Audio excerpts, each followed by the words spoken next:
ክቡር የኢትዮጵያ ፌዴራላዊ ዲሞክራሲያዊ ሪፐብሊክ ፕሬዝዳንት ታዬ አጽቀሥላሴ፣ የተከበሩ የኢፌዴሪ ፌዴሬሽን ምክር ቤት አፈ ጉባኤ አገኘሁ ተሻገር፣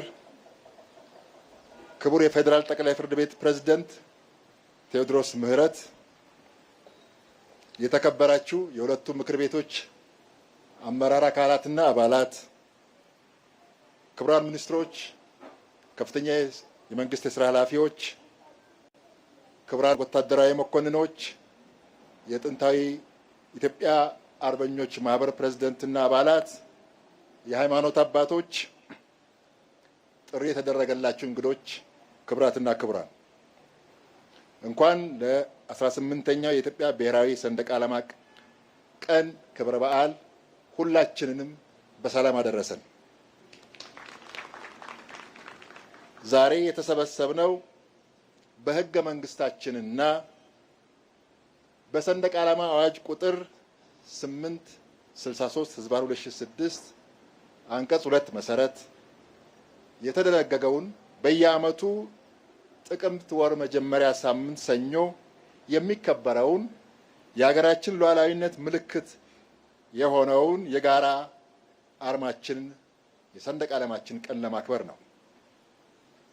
ሰንደቅ ዓላማችን የብዝሃነታችን፣ የእኩልነታችን፣ የህብረ ብሔራዊ አንድነታችን መገለጫ ነው። ሆኖም ዛሬ ለሰንደቅ ዓላማችን ልንሰጠው የሚገባውን ክብር የምናድስበት፣ ቃል ኪዳናችንን የምናጸናበት እና ብሔራዊ የአርበኝነት መንፈሳችንን የምንቀሰቅስበት የምናድስበት ታላቅ ዕለት ነው። የዘንድሮውን የሰንደቅ ዓላማ ቀን የምናከብረው ሰንደቅ ዓላማችን ለኢትዮጵያ የከፍታ ዘመን ብስራት፣ ለህብረ ብሔራዊ አንድነታችን፣ ለሉዓላዊነታችንና ለኢትዮጵያ ህዳሴ በሚል መሪ ቃል ነው። ይህ መሪ ቃል የዛሬውን ተግባራችንን የነገውን ምኞታችንንና ትልማችንን በግልጽ ሰንደቅ ዓላማችን የውስጥና የውጭ ጠላቶቻችን ሊሰብሩት የማይችሉት የህብረ ብሔራዊ አንድነታችንና የሉዓላዊነታችን ምሽግ ነው።